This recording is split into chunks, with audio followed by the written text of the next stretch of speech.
Okay.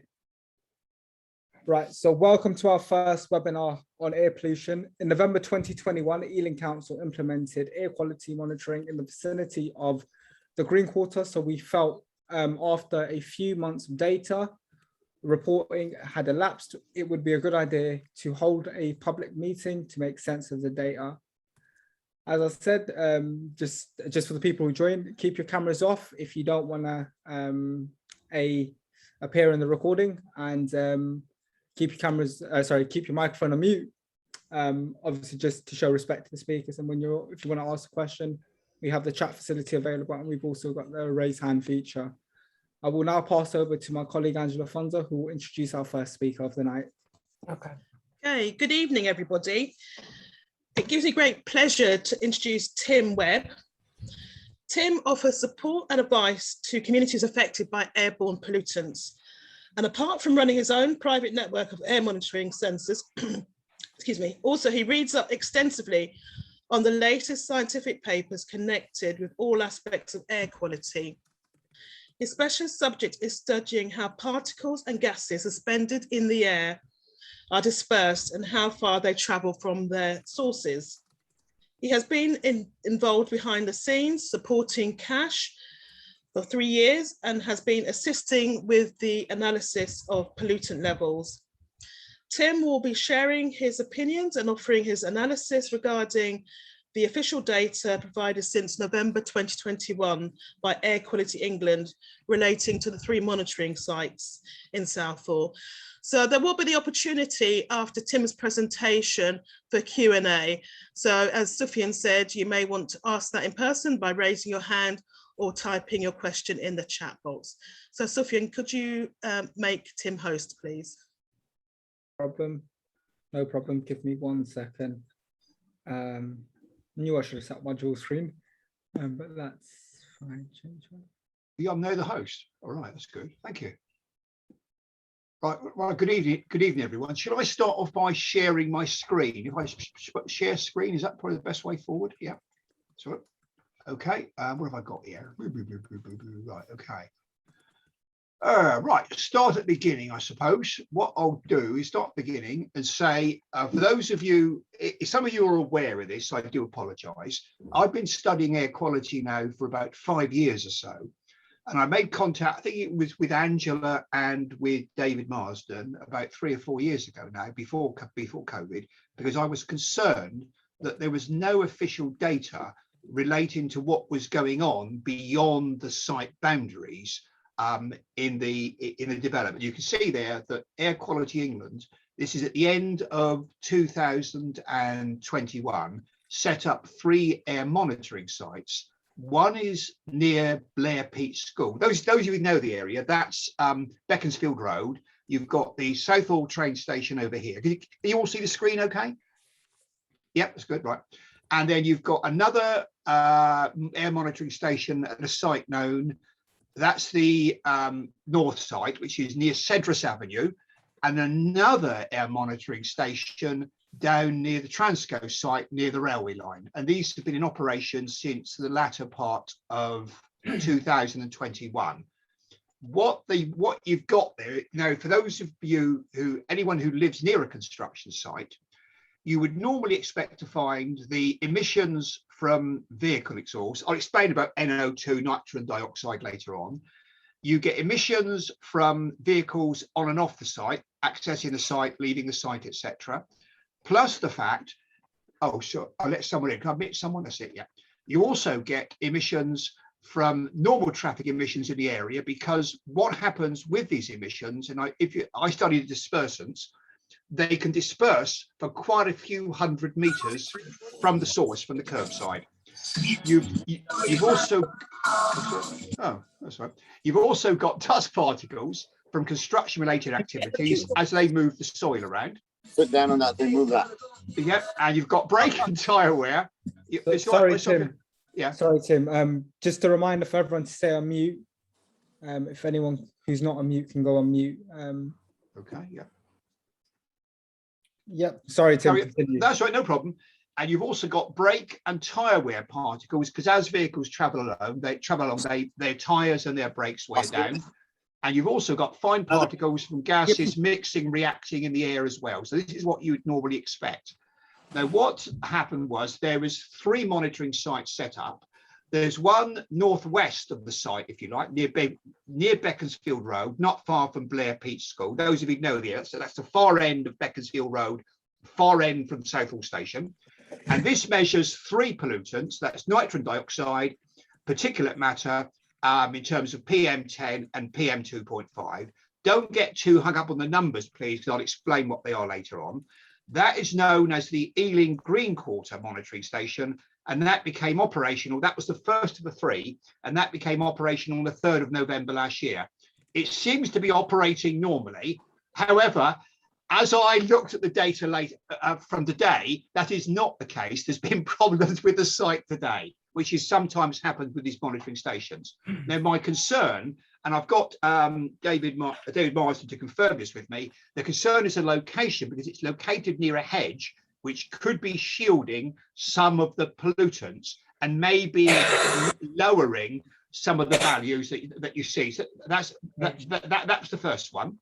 Another monitoring site then opened at the Ealing Green Quarter North. That's the one near Cedrus Avenue on the north of the site. This measures nitrogen dioxide, ozone, which I'll talk about as well, PM10, PM2.5 plus carbon monoxide. It's known as the Ealing Green Quarter North sensor, and that became operational from the 1st of December 2021. Chilling out, relaxing. It came to our attention initially, there were problems with 2 of the sensors because David and I spotted some problems just before Christmas, and they've been playing up a bit. So I'm not quite sure how accurate they are. That's located north of Cedrus Drive. And again, this one's partially shielded because it's located behind some hoardings. Again, that could be affecting the readings. Okay, right. And then what you've also got is the 3rd site is the Ealing Green Quarter South. Now, that one measures NO2, ozone, particulate matter, carbon monoxide, again, operational from the 4th of December 2021. This is near the railway line. Now, the ozone levels for this one tend to be much higher than the north site. Now, I'll explain why that could be significant, because it could be linked to possible toxins in the soil or other sources, and I'll go into that later on. And then summary to date, so you've got 3 monitoring stations. Now, my concern with all this, they are located within the construction site, but the worry is none of them are in the wider community where people live, sleep, spend their time, go shopping, go walk to work, go to school, etc. And they are 3 standard air quality monitoring stations, and they're provided to measure background or ambient air quality. In other words, that's the outdoors air quality only. And what they indicate is that average or mean pollution levels are within the safe thresholds for the gases that they're measuring. You've done, mate. What happens with Air Quality England, although they produce a monthly report, it appears to be produced to a standard template. So there's no analysis of why there might be a particular pollution event or the pollution levels would get slightly elevated. They don't talk about the other emissions, the ones that you're concerned with, the benzene and the other volatile organic compounds or the other gases that you're concerned about. And the monthly reports that you've got are only available for one site. And what tends to happen with the 2 sites, the Ealing Quarter North and South, if we look at the ozone levels and nitrogen dioxide and ozone levels, the south sensor seems to be higher when it comes to the ozone, and the north sensor is sometimes higher as well. So the levels are varying all the time. So that gives you a bit of background to what's going on. Now, I thought the best thing to do now was to actually have a look at some of the data. So I'll just refresh my screen. Now, to give you, what you've got is you've got Air Quality England, if it refreshes itself. Right. Air Quality England. Right, okay. This is always never work with technology. It always lets you down, doesn't it? Okay, here we are. Good stuff. Right, here we go. So what we've got, I'll just blow it up a bit here. So what you've got is, this is the Air Quality England homepage, if you like.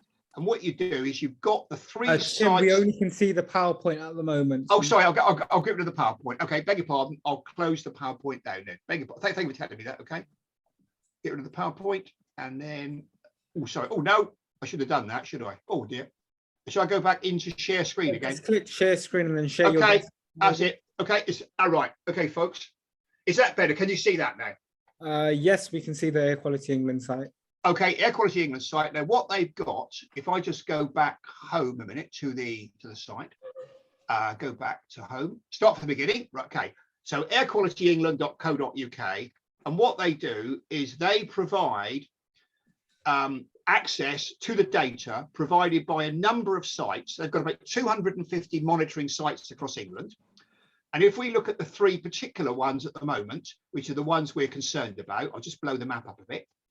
There's, just to remind you of the locations, there's the map, I'll put the satellite on as well. So you say one near Blair Peat School, that is the Ealing Green Quarter, which stopped transmitting data at 1 o'clock today. So there's no recent data from that one. You've got the Ealing Green Quarter North sensor, which is the one which is near famous Cedrus Drive, just off Trinity Road. So that's that one there. And the other one you've got is the other sensor is the Ealing Green Quarter South one, which is near the railway line. Now I'll just find that one there. There you are, down by the railway line. And what the sensors do is they measure the following pollutants. So the Ealing Green Quarter South one, when if it was online, would be measuring nitrogen dioxide and particulate matter.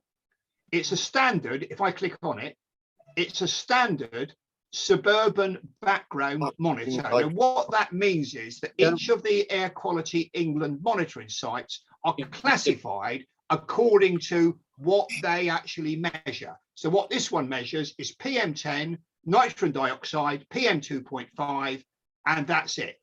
So it really doesn't measure perhaps some of the gases that you guys would be concerned about that may be coming out of the soil and causing odors or causing a smell or causing an effect to health.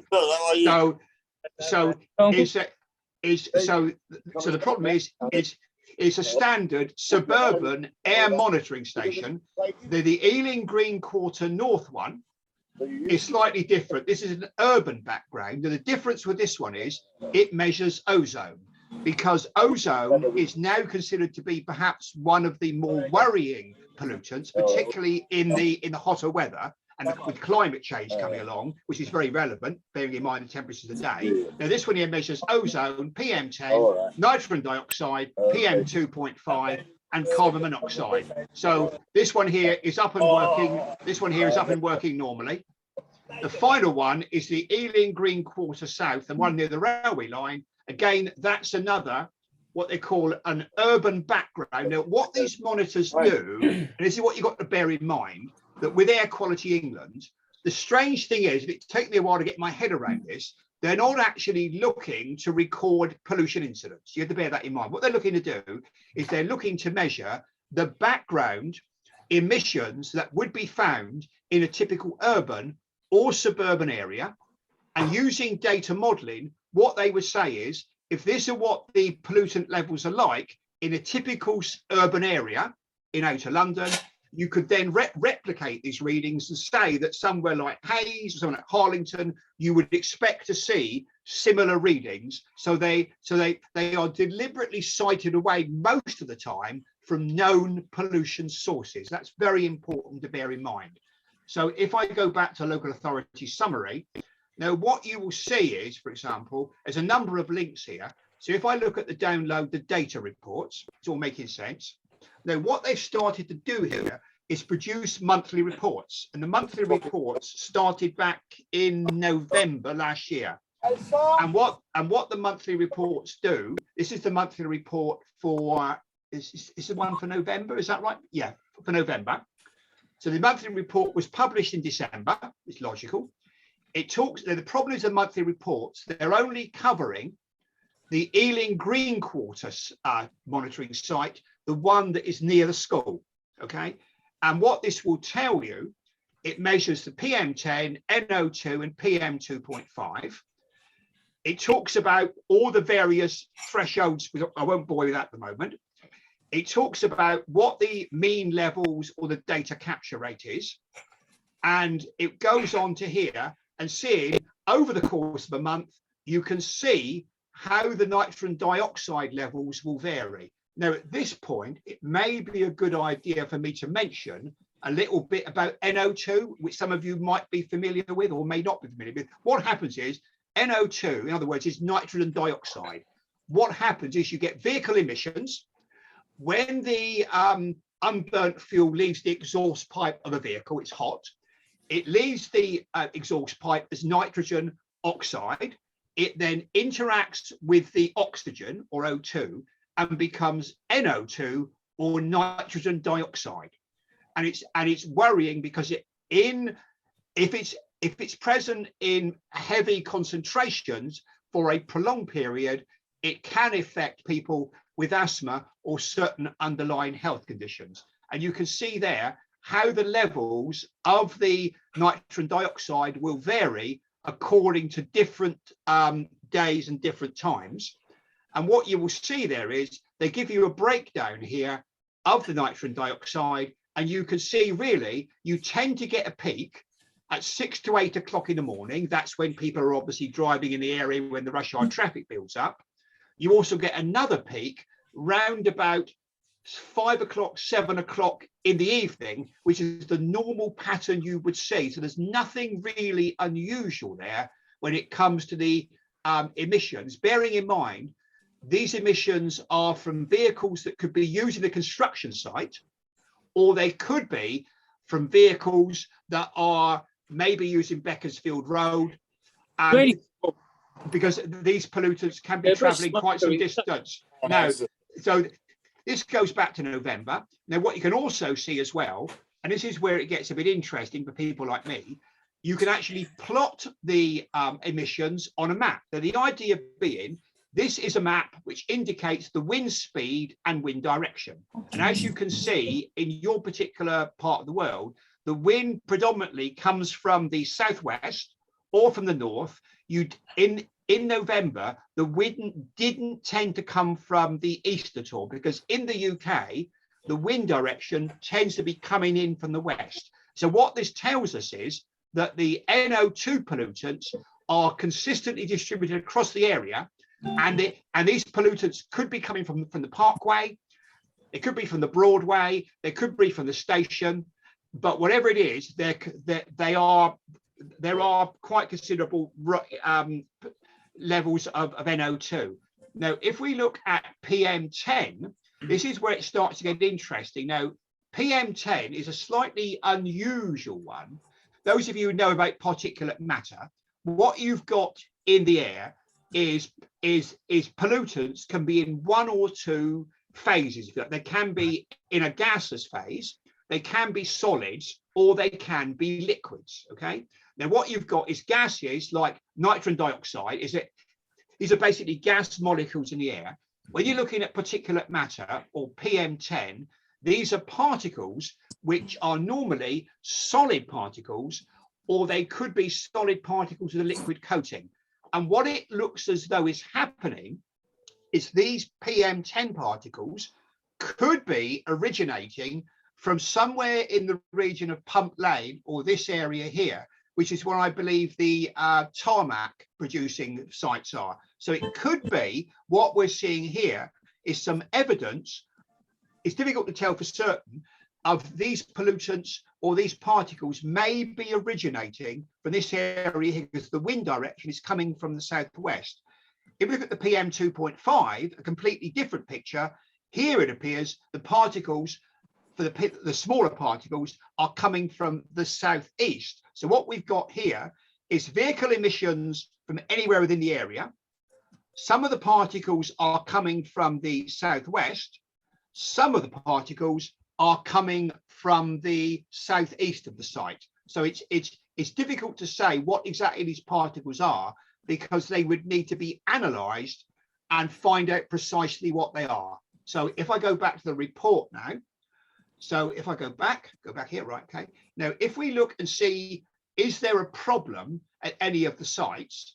The answer is if we start with the Ealing Green Quarter. Sorry, Tim, just a reminder, your 10-minute warning. Yeah. Okay, thank you. Okay, so if we look at the data for the Ealing Green Quarter sensor, what we can have a look at is we can see if any time the thresholds have been exceeded. So if we start with a nitrogen dioxide and we look at the figures for 2022, Feels like the music sounds better. right? And what we'll see is that the annual mean is 15 micrograms, bearing in mind that the threshold is anything that's under 40 or 40 micrograms is said to be healthy. So what you can see, the annual mean is fine. And if you look at the number of hours and days in the pollution bands, there is not a problem with the pollution, because although it may peak occasionally and may reach an hourly mean of 100 micrograms, you can say every single day since they've started reporting, none of the pollution levels, as far as the nitrogen dioxide go, are actually a problem. None of the thresholds have been exceeded. If we look at the PM10 now, for example, you can see there that the hourly mean is only 18. The target is considerably less. So again, not a problem there. And you can see there that the PM10 for 193 days, so there's not an issue there. And if we look at the PM 2.5 particles, Tim, your 5-minute warning, yeah. Okay, yeah, you can see there, again, there's not an issue or a problem there. So as far as that site goes, there isn't a problem.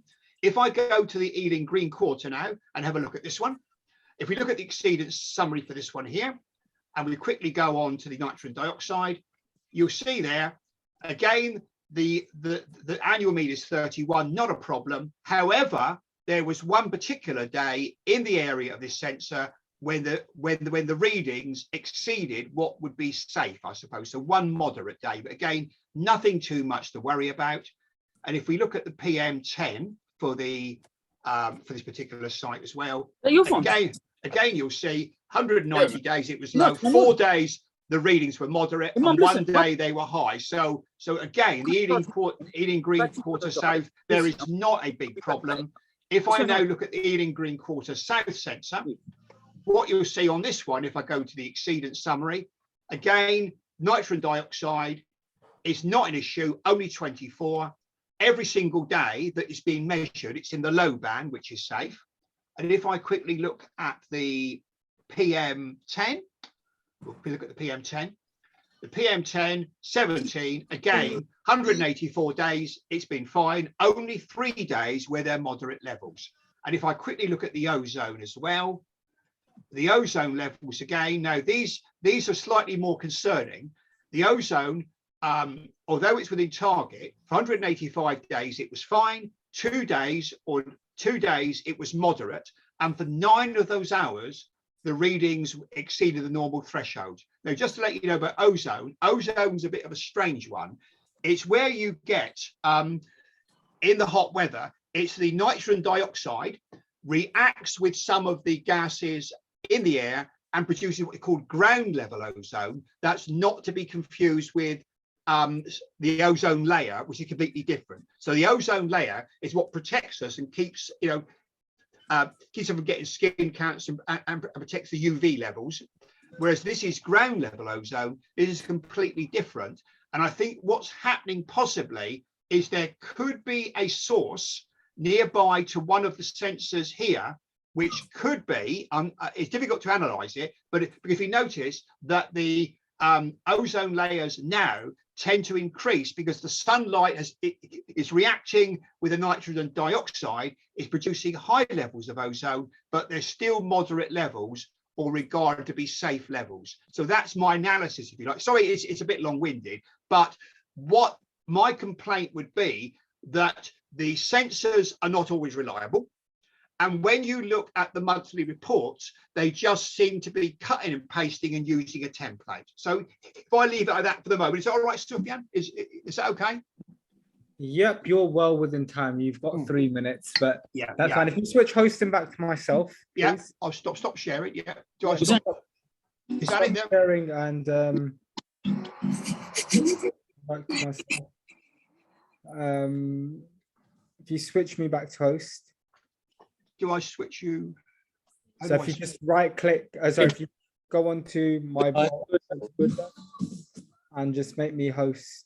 Right. Oh, there's a good one here. Oh, where- Just a reminder for everyone to stay on mute as well. Just waiting for hosting rights to be switched back. Tim, you're muted yourself. Sorry. Tim, you muted yourself. That's it. I better. Sorry. So how do I get you back to host? This was a good one. Angela, do you know how to do it? I've forgotten. I've not used Zoom in a minute. It's a cigarette smoke. Yeah? So you're on mute. You're on mute, Ange. Don't worry. That's really. Okay. Tim, you need to find Sufyan And then your chair, mate. and then, Gallery view. That's the easiest thing to do. Yeah, I've done it. Yeah. okay. Oh, make host. I've got it. I've got it. Right, Okay. we're back again. Yeah, I've got it. Sorry about that. Thank you. We're back again. There you are. You're Thank back. you. Thank you. Right, okay, just a reminder. I mean, some of you have just joined us later on. Please do stay on mute. It makes it very difficult. It's not an easy thing to speak out. We're grateful to have these speakers to join us. Just keep yourself on mute. If you want to ask a question, you can put it in the question box. I was asked a question. If you don't want to reveal your name or anything, if you don't want to say who you are, you can just drop me a message in the chat box, and I will ask the question on your behalf without revealing your name. But now, Angela, back to yourself.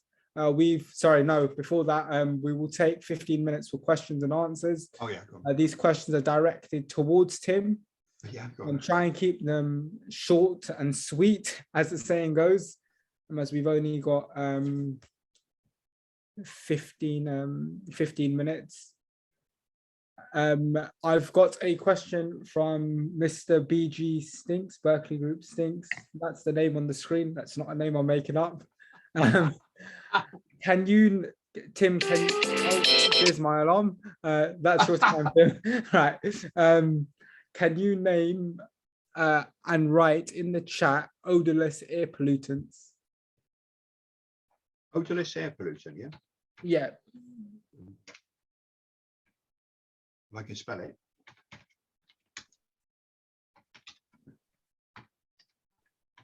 Yeah, odorless air pollution. They are. Cheers. Yeah, yeah. I think they mean to name them.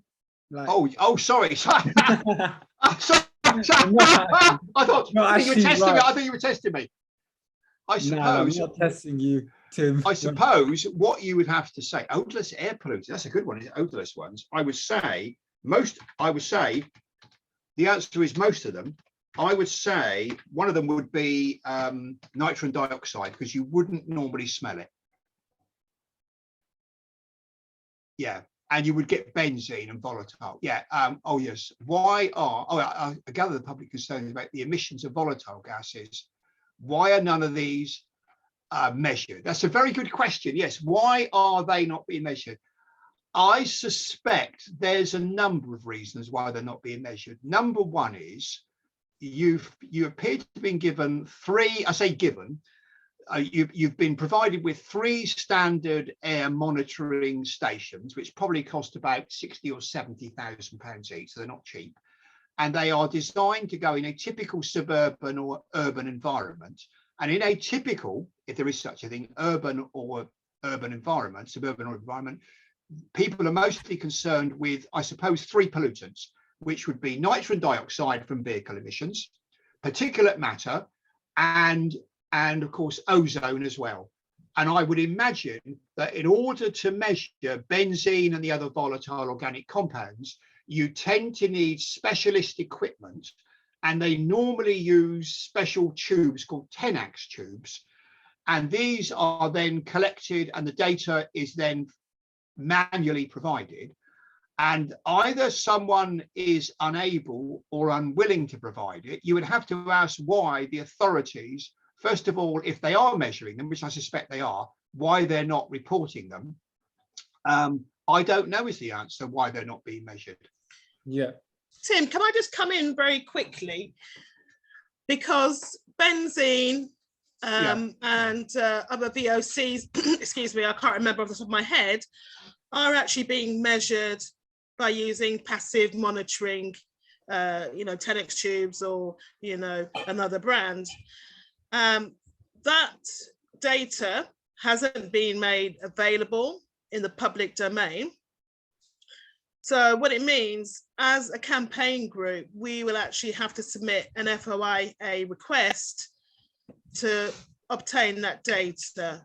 Yeah. Right, yeah. But when the council shared the map showing the locations of the tubes and the 3 AQ stations, we noticed that there are no tubes, no passive monitoring along the boundary of the Green Quarter with the canal.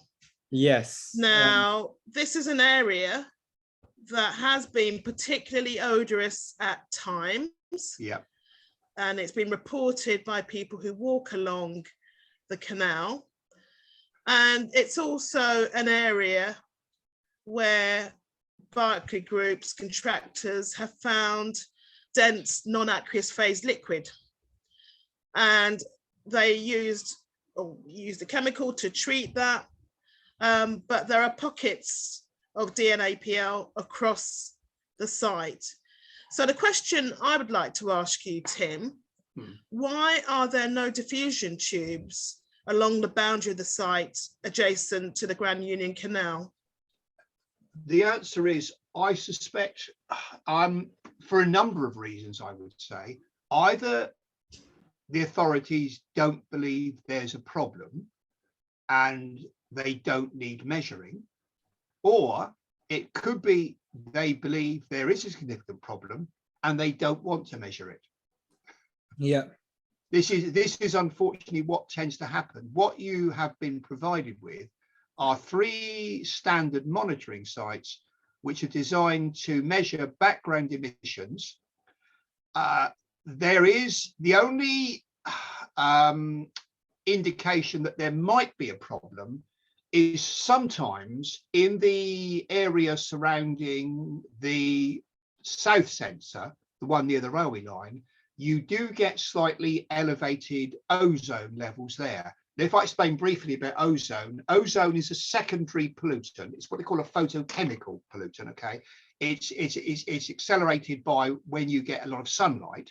So the theory there could be, there might be some polluted soil which is being disturbed. As the soil is being disturbed, it could be releasing vapors, which is what the VOCs are, volatile organic compounds. And what this means is they readily evaporate and they exist as a vapor in the air.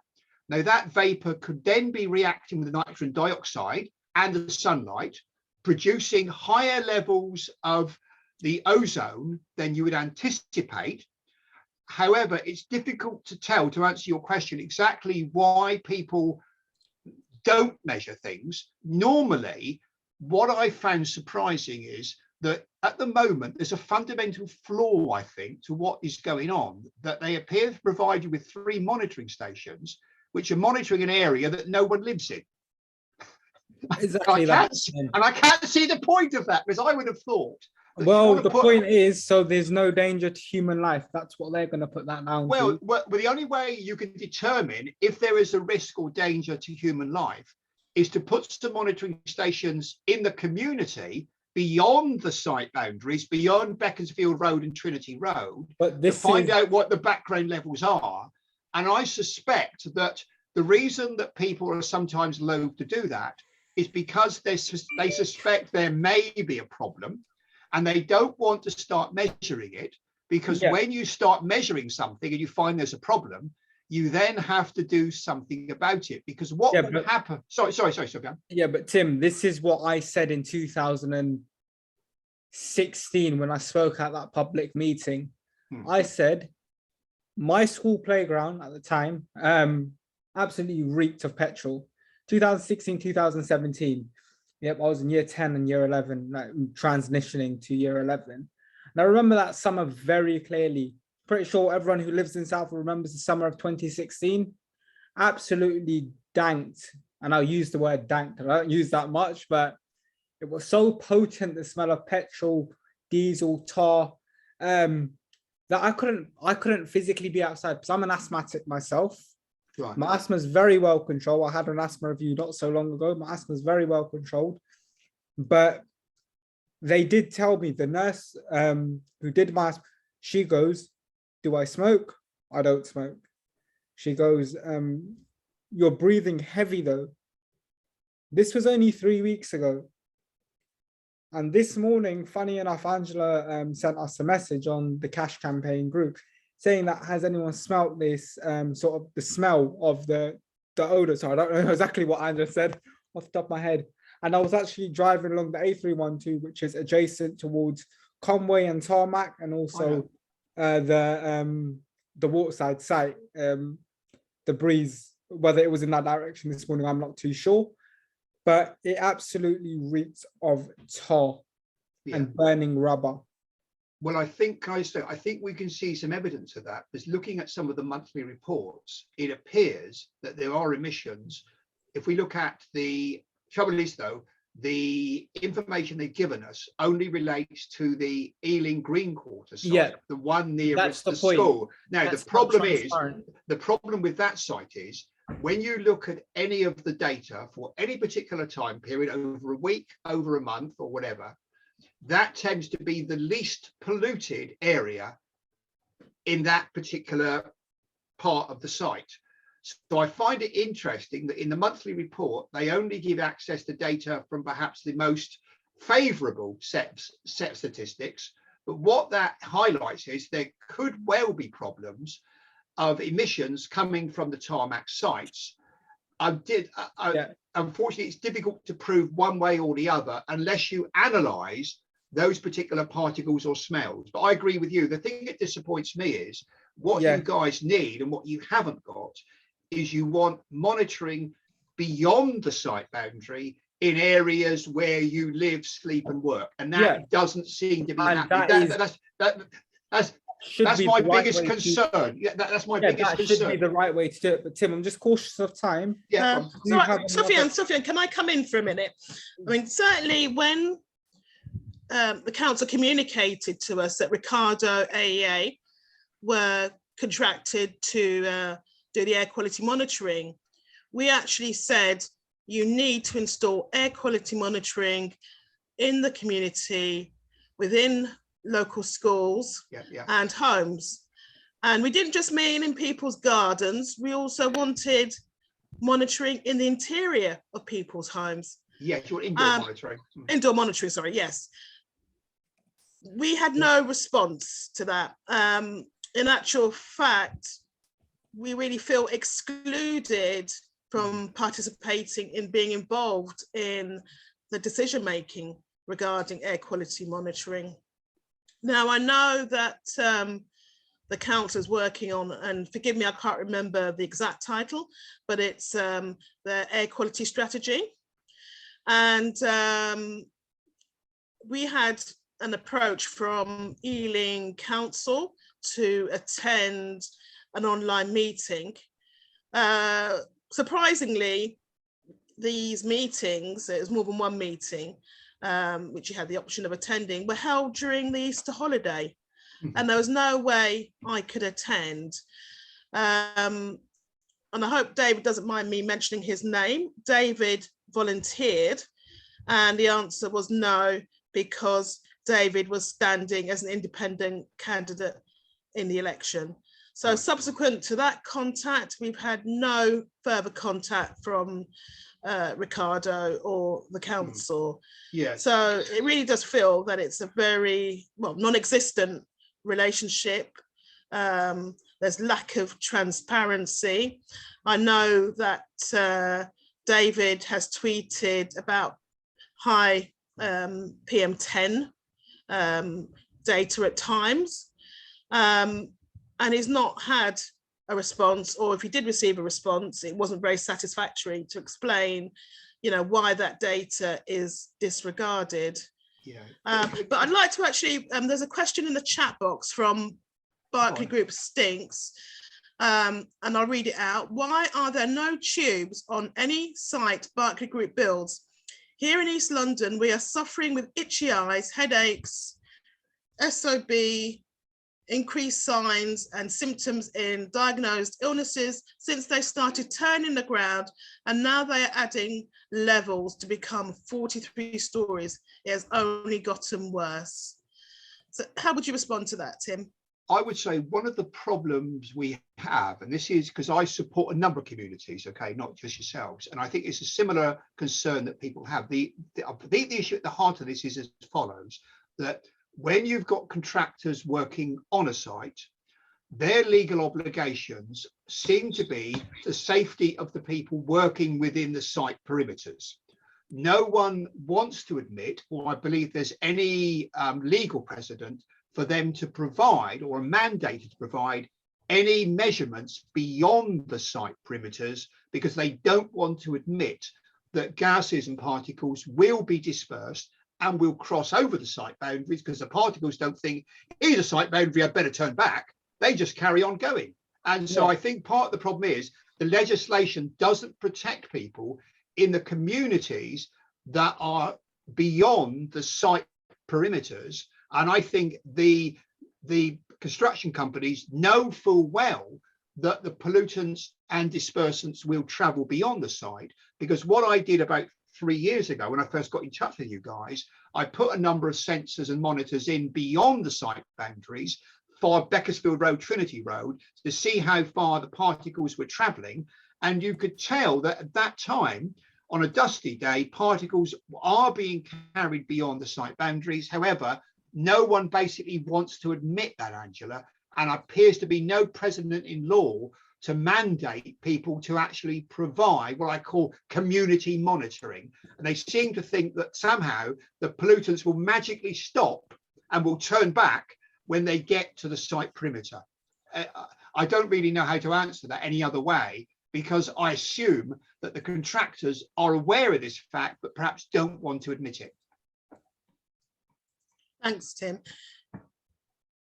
Okay, I appreciate there's obviously a few more questions in the chat box, but we're conscious of time. But maybe we can come back to those questions later if we have time, or alternatively, we can share those questions with Tim and obtain Tim's answers and share those on our social media. I'll say one quick thing before I get to the other thing you've got to bear in mind is that you've got a difference between the concentrations and the exposure, because what you've got there, this is what people need to bear in mind, is the data you're showing is the outdoor or ambient air quality in a particular area. Now, if we assume for the moment that most of you guys are normal people, and you look relatively normal people to me, I mean that nicely, that you do things like you go home, you spend time indoors, you travel across the area. So what you've got to look at is not the concentration so much, but the exposure, because what might happen is someone, for example, is walking up to Southall station at 8 o'clock in the morning, the pollutant levels will be much higher than someone who walks up to Southall station at 11:30 in the morning. So you've got to look at people's lifestyles. And so what might happen, for example, Sufyan's lifestyle is different to yours, Angela, it's different to, say, Bishnu's lifestyle. We've all got different lifestyles. Now, I'm fortunate that I'm retired, so I can choose when to go out. So I tend to avoid walking along busy roadsides during the rush hour. Not everyone can do that. So what you've got to bear in mind is that people's exposure will vary. And so what this fundamental flaw of what the data you're being offered, it only covers outdoors air quality. People spend increasingly a lot of time indoors, and indoor pollutants behave in a much different way, that when they get into your home, they are much more difficult to disperse, and you can't open your windows up because more pollutants will come in. So this is what you've got to bear in mind. It's all about people's exposure, and that needs to be measured, not just the concentrations around an air monitor. I thought I'd make that point, okay? That's a very interesting point. And I think it's something that the authorities will definitely shy away from, because we have always said that the air pollution from the site causes indoor air pollution. Tim, I want to thank you very much for your very, very accessible presentation, helping to demystify the data and the different pollutants that are being measured, and also raising questions about the location of the monitors, and particularly the one that is close to Blair Peach School behind a hedge. And I've bloody got a picture of me. The logic of that. Okay, whoever's not on mute, please could you mute yourself, please, because it is a little bit distracting. Yeah. Okay, thank you, Tim, once again. I'm now going to welcome Lorna Anguilano. Lorna and her colleagues analysed soil samples in the vicinity of the Green Quarter. Lorna is a senior research fellow at Brunel University and assistant director of the Wolfson Centre for Sustainable Materials Development and Processing.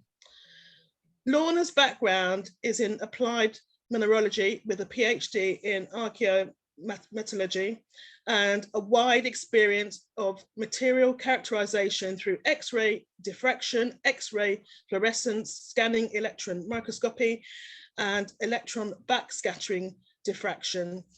She provides consultancy in material characterization and failures diagnosis, as well as actively generates and develops research in materials characterization and development. Her research focuses on the overarching concept of upcycling waste and recovery of secondary raw material, with a keen interest on metal and polymer recycling for energy and aquaculture applications and phytomining of critical raw materials. So welcome, Lorna. It's been a pleasure to work with you and for you to listen to what we're experiencing. And I know that Joe took you around the site and on the site to take some soil samples. So Sufyan, could you make Lorna host? So I think Lorna has some slides to show us. Yep, no problem. There you are. You should be host. And just if you switch hosting back to myself after the presentation. Sure. Thank you very much. Welcome, Lorna. Thank you very much. Thank you, Angela, for inviting me to present our finding actually of the tour that kindly you guys made us have of the site. And well, thank you for actually organizing this. It's very interesting. And Tim's presentation, I think, is an excellent, different side of what I'm gonna show you. So, give me 1 second that I share hopefully the right screen. Where is it gone?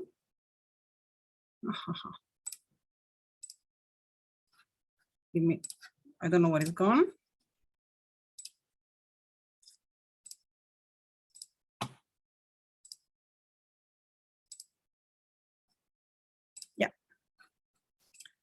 I guess you should be able to see my presentation, maybe from the beginning, that would be more useful. You can see the first slide, hopefully. Okay, so fundamentally what we've done is that we took 3 different types of samples coming around the site in Southall, around the Green Quarter. So Tim was presenting the monitoring. So fundamentally, what is the air quality? And he was talking about the PM10 and the PM2.5. And so fundamentally what I want to try and do is show you the composition of these particles, or obviously from we don't have those filters, so obviously what we could find, and is actually what is left on the soil itself. And that's very interesting because Angela was mentioning in fact what's happening along the canal, and that's what we found very interesting indeed as well. That's why we took some of our sample. And then what I would like to discuss is it's not the discrepancy per se, but is fundamentally my concern of how the sampling of the report contracted by the council was done, considering the data that we achieved in our small preliminary study. So as I'm saying, this is a preliminary study. We didn't do an enormous amount of sampling. This is just is a small screenshot of what we saw, and obviously a more systematic sampling is needed to actually have a larger picture and potentially use some of the passive monitoring to kind of finalize and make it actually a much more comprehensive. So anyway, just bear with me. It's a very, very small screenshot. So what did we do? Last 2 years ago, actually, we asked the resident to collect some sample of their on their windows of the dust that was collected there during the day. And of course, some of it can come from the cars, as Tim was saying, is dust that is mobilized on the road. Some of it can come from the tarmac company. Some of it, of course, will come from the site itself. And then the other thing we did was to collect the sample of soils ourselves, and I will show you the location in 1 second. And then we also analyze some of the plants that are in the area, specifically along the canal, to evaluate how the plants were reacting to whatever concentration of metals was in the soil, and if we could see some pattern of particularly high concentration of metals. And this was related mostly to look at the safety of people planting vegetable in their own garden. So we looked at the natural plants, of course, but it could have been related to that. So that was the choice of samples that we made. So the first thing I want to show is actually what comes from the dust samples. So fundamentally what we're seeing here is, okay, the monitoring for PM10 and PM2.5 see the number of particles passing through, but they don't see which particles they are. Of course, these particles passing through will eventually stop somewhere, and very probably they stop at our window or at our house, so we can find them on our windowsill. So this is actually how they look like when I look at them in a scanning electron microscope. And if you see at the bottom here, I don't know if you can see my mouse, but there is the scale bar. So what that PM10 stands for is 10 microns. So of course, something that is as big as the scale bar in this larger picture, or the top left picture as well. In the bottom left picture, we have something that is actually on the 5 microns. So the same scale bar is actually now 5 microns. So I use a larger magnification. So you can see the smaller particles that are belonging in the 2.5. Okay, so this is the idea. So you see these brighter white particles almost everywhere into the pictures here, and that's really good. And they are pieces of mineral dust, stuff that comes from the soil. And of course, you know, this normal dust, soil is mobilized in our own garden. We walk on it, so there is soil in the air. That's pretty normal. We expect it. That's completely fine. Then we see something that is a bit brighter white, and let me see if I put something. No, it's not that. So you don't have to believe me. Anyway, Angela has my report, and I'm going to send a second version of it, I think the end of next week, just to be more polished. Anyway, there is some particles that are more metal rich. So for instance, in this particular case, this one that is called spot 1, this bright white, is actually an iron bearing particle.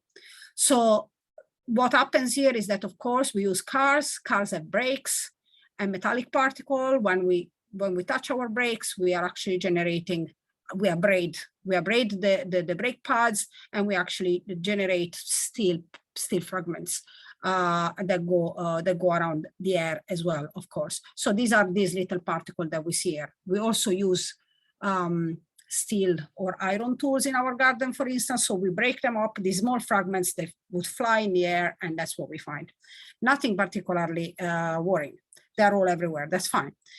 The interesting particle is actually this small spherical particle at the bottom here is called EDS spot 2. So when we analyze that particle was actually carbon rich and with some sulfur in it. So when we did some research, of course, this came out as something completely different. So now I'm going to show you something that is published. You actually have the papers I took them from. So on the left-hand side, you see carbon black. So these are particles coming from tires. And on the right-hand side, you see what comes out from the emission, which is what Tim was talking about, you know, gas emission. And normally you see a peak in the NOx level, and you see something around those lines. This is the soot, I mean, what is remaining from the combustion engine. If you notice, between the size on the left-hand side, you have 10 microns size particle. On the right-hand side, you see different shape. They are not exactly spherical. They are actually aggregate, and they look a bit different from our little round particle that we had in the previous image, okay? So then I started looking into it and thinking, okay, what can this be? And in effect, hydrocarbon can generate also solid particles, and they are actually spherical. So in effect, you can have an hydrocarbon coming from our aliphatic, the benzene and whatever we think is a part of our organic volatile compounds that are airborne, and they actually would look exactly like that. If you notice, they're not the majority of what we find in the windowsill, but they're actually there.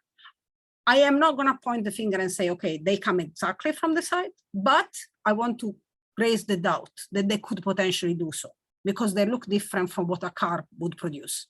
So I start thinking, okay, potentially there is a different type of air monitoring of particles that is required, actually filtering of particles for a long time, that could potentially get this carbon-rich material in such a way from the wind, as the description that Tim was giving, actually in the direction of the wind from the site and in the direction of the wind from another area to actually check if the concentration of this particle is in effect increasing. So I'm not saying that we are in a dangerous area. I'm saying that monitoring needs to be done in a different way, exactly along the line of what Tim was saying, because obviously otherwise we don't have the data. So this is a sample analysis of 5 of the residence filters, so it wasn't even all of them. So we analyzed 5 of the bags that we had received, and so very quickly some of these particles came up. So that's something that we need to kind of think about. Now I want to show you something else. A couple of years ago, around the same time when we asked the resident to please do some sampling of their windowsill, there was one of our students that was doing his 3rd year project with us. And he was evaluating the regulations, exactly what Tim was saying. What is the regulation that the contractors need to follow, also in the environmental impact assessment, that what is required by law that the contractor needs to follow in order to be legal. So obviously it is an occupational hazard that is taken into consideration almost exclusively by the law and not a community hazard. So obviously they think if the workers stay in the site and they are not in a danger, why should the community be? Because of the exposure, but that's okay, what Tim already explained. What we try to do though, we try to evaluate how far would the particulates, while organic particulates, hydrocarbon particulates, actually go when the soil is mobilized. So when they're doing the digging, how far would they go? And if you see the colors here, of course, you see that fundamentally, it is not extremely far from the site boundary. They don't go much further than Beaconsfield Road here. I mean, but it's actually continuously going around that area. So along the canal, that would be completely taken. All the houses in front here would be completely taken. All the new quarter itself would be completely taken.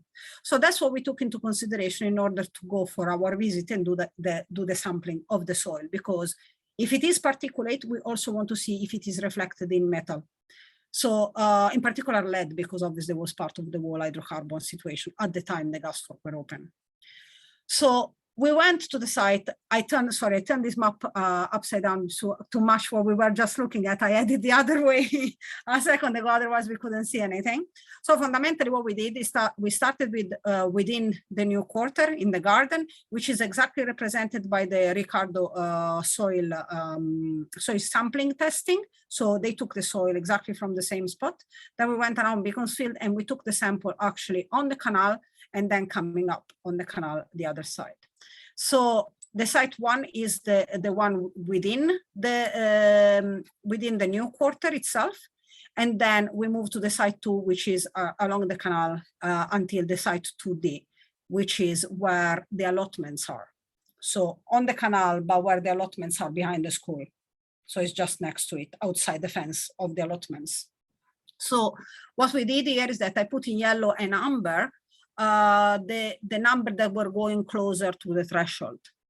And then in red, the one that go above the threshold. So we see only one number, the zinc here, that is above the threshold, but it is in the area next to the allotment where there is quite a lot of dumping of stuff. So we don't know where it comes from. It could come from the allotment, it could come from elsewhere. So I'm not going to take it into consideration that much.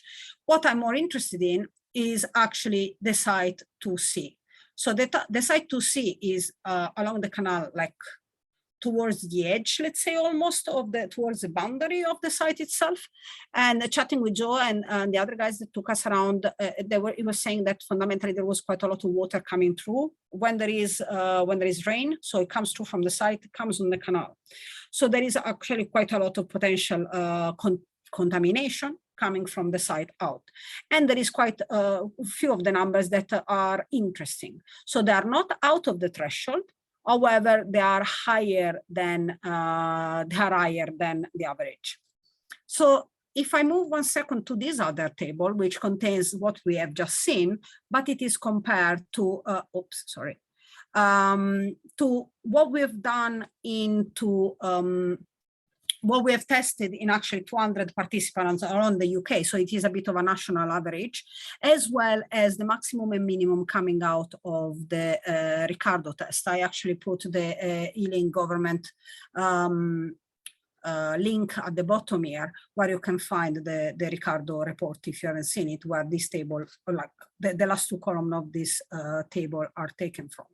So the Ricardo testing has been done only in the new development, so in the new garden, in the new development, where there is quite a bit of soil that has been brought in. I am not sure where it came from. It might have been cleaned and then brought in. However, it's not soil that has been there during the development.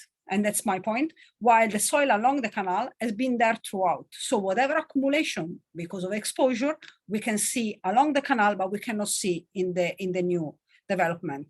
So what is site 1, which is actually corresponding with the minimum and maximum from the Ricardo in the last 2 columns, is of course showing a clean soil, while the site 2C, which is along the canal, is actually showing the exposure.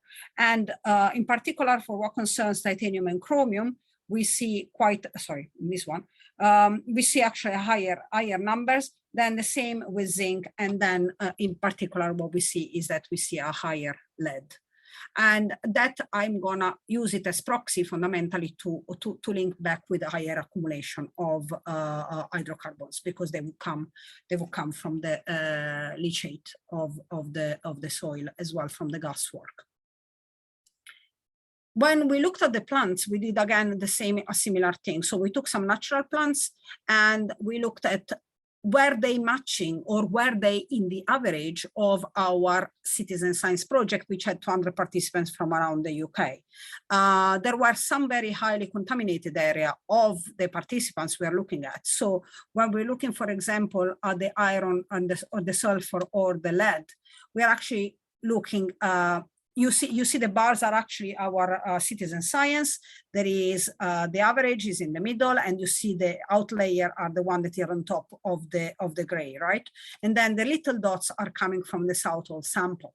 So what we see here is that we have actually most of the Southall sample found themselves at the top of the specific metal. So they are within the range of the participants of our citizen science project. So they're not above it as such, but they match it. The point is that these participants that we are at the maximum are actually in highly contaminated area. So the plants are actually containing quite a lot of this metal. They might not be above the threshold for health. However, they contain a lot of the metal as well. Because it's very difficult to find, it's very easy to find thresholds for soil contamination. However, it's not that easy to find the thresholds for plants accumulation, because it's a different thing. So fundamentally, the two things don't come together. So the soil itself might not be above the threshold. However, the plants, and some plants accumulate more than others, might accumulate more metal that is good for our own health. And that is what we're trying to represent here. And the ones that, quite interesting, the fact that the fennel plant is one of the ones that includes quite a lot, quite a high concentration of metal. And the fennel is something that we eat. So fundamentally, that's what we were trying to check. And that's what we found in this data.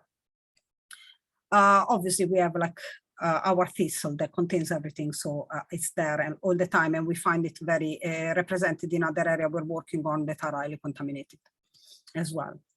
So what we see is that fundamentally copper and lead and zinc and titanium are actually relatively high. They are not above threshold in the soil. They're not above threshold. However, they are on the high side of the range. When we are outside the boundary, when we are outside the fence, we are seeing some contamination for long exposure along the canal, while we see a very low concentration in the new soil in the center. And the wild plants contain contain a high level of metals. So this could be reflected into garden plants. And interestingly, the dust collected on the windowsill shows some sign of potential hydrocarbon particulates. So now there is actually, we are doing some further tests on asbestos fibers. We saw fibers during we saw fibers, I'm not saying they are asbestos, we saw fibers when we looked at the particulates. So my colleague, who is an accredited analyst, is looking for the asbestos fibers itself, because I can't do it because I'm not accredited. So hopefully we will have those results when he's back from holiday in the next couple of weeks. He started already 3 weeks ago. So hopefully we will know if the fibers I saw are actually something to worry about or not. And that's it. So hopefully this was informative, and hopefully I didn't rattle around too much. Let me make you host again. I'm gone.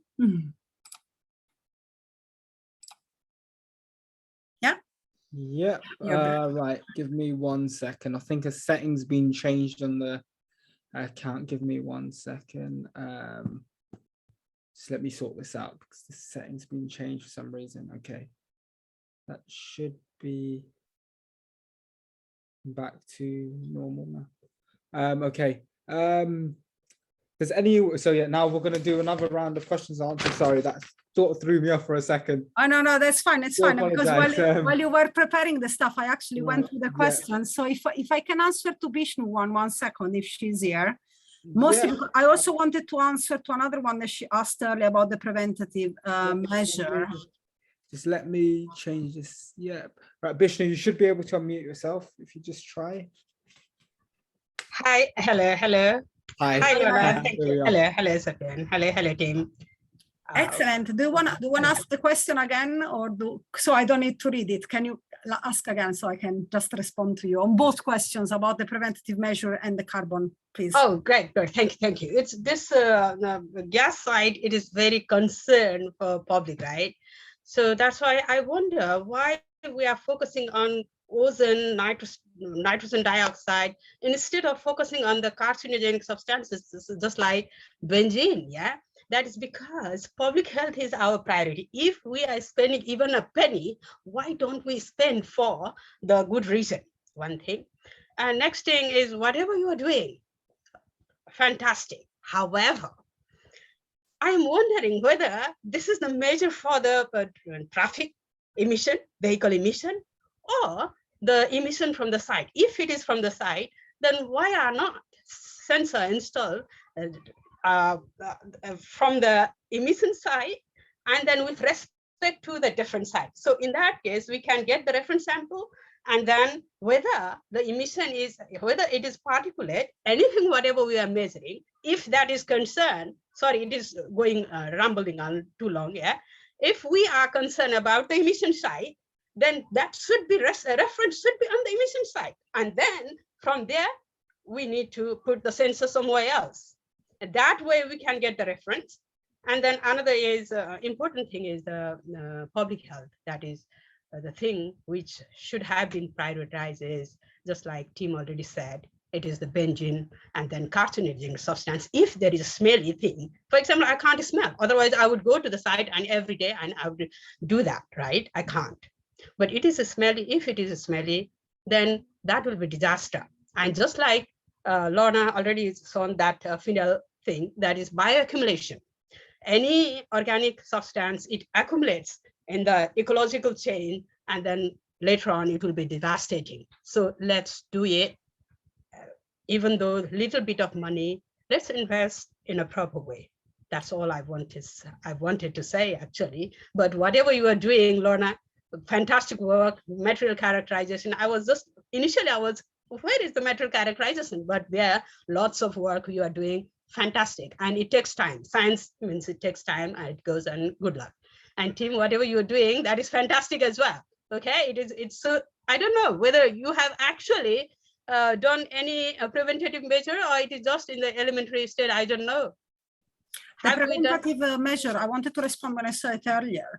I mean, in the preventative measure in general, it's not compulsory. However, when there is this type of work done, if the soil, after digging, if the soil is readily covered during the bioremediation stage, then of course you're going to have less volatile coming out.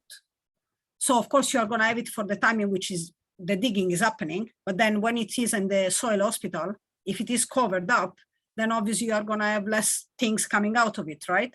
However, if it is left uncovered, the volatile will continue for a bit of a longer time to come out. So the smell, well, the actual components will affect you for longer time. So that's a very simple, very simple measure. Okay. Exactly. Yes. So, and then on the carbon side, okay, I agree. Obviously, we are looking at nitrogen and ozone, because nitrogen oxide and ozone, because that's what is available. And if it is available, we need to try to make use of it. And of course, in the heat, hydrocarbons actually will form ozone. So ozone is a fantastic proxy to use to evaluate this moment of higher emission compared to other times.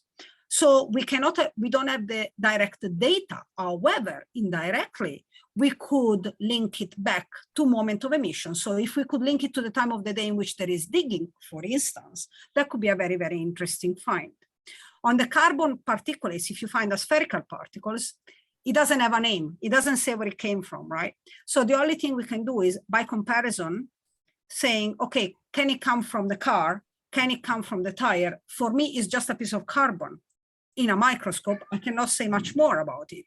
But as you rightly said, we would need to have a monitoring in the site in order to have a direct comparison with the particulates that is formed there. And that would make everybody's life much easier. In fact, it should be outside and inside the site, so you can have the threshold and comparison between the two. Exactly like you said, that would be the normal case of doing them. As they are like this, you can't really say where they're coming from. I can just say, it doesn't look like this and it doesn't look like the other. Tim wants to say something. I can see your fingers up. But Lorna, I think this monitoring site is particularly the Southall side, gas side, is based on the gas side, not from where it is coming from or whether it is from emission. Emission means we have better monitoring in the traffic zone, heavy traffic. It is not about emission. I think it is about the gas side there. Yeah, we are concentrated, focusing on this. This problem is the emission side, not it is somewhere here it is, or nitrogen dioxide is here, whatever is there. So we are not doing that. Okay, I'm relating to Tim, but it is specifically problem is there. Yeah, can I just say what was interesting, because I've been doing I do an awful lot of reading on research papers, most of which I got to say are over my head, but some of them I understand. But what I found interesting, there was a study carried out when I say recently, this goes back to, bear with me, this goes back to 2014, right?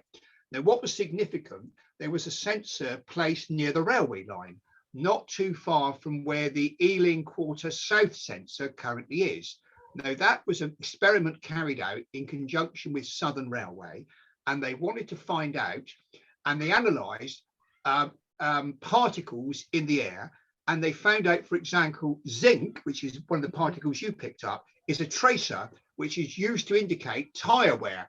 So I suspect what is happening with the zinc is, if you've got heavy construction vehicles on the site, as they're moving, they're wearing down their tyres, they're using their brakes as well. So you've got copper and iron from the brake discs, you've got zinc from the tyre wear as well. So I suspect what is happening is giving you an indication of that there are particles being produced on site.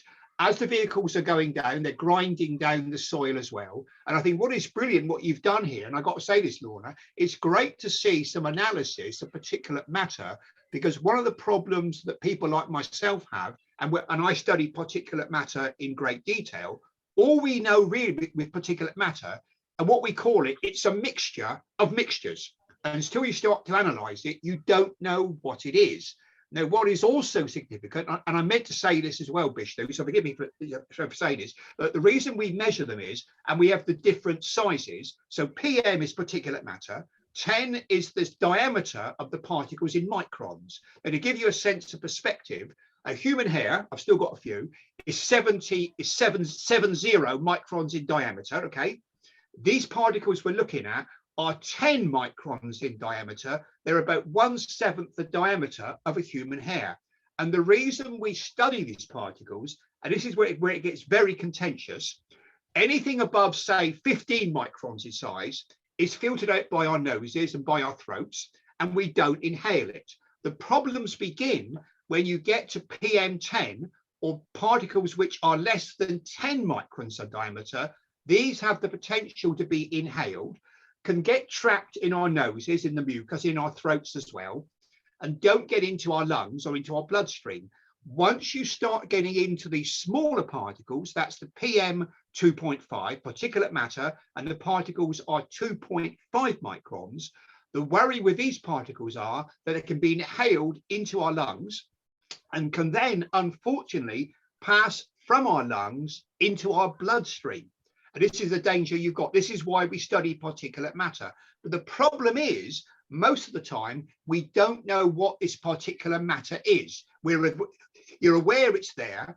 It's easy to say, yes, it's dust, and the larger particles are dust, ground down dust. It's the smaller particles that concern people, because these are known as secondary particles or secondary pollutants. Basically, when gases react together, they sometimes produce other gases, and they produce particles as well. So I think what you've done, Lorna, is absolutely brilliant, is identified some of the larger particles, found out their zinc and various other elements as well. And I think what is interesting is that I think what you've determined, particularly from your heat map based upon Beaconsfield Road, is a thing that always fascinated me. And I've still got one monitor working to this day, because my plan was to put a row of monitors north of the site around Beaconsfield Road to determine how far the particles were travelling and how the concentration of the particles varied with height above the ground.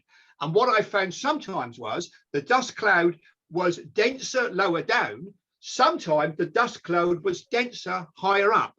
And so I think what you've got to realise is these particles are very, very fine particles.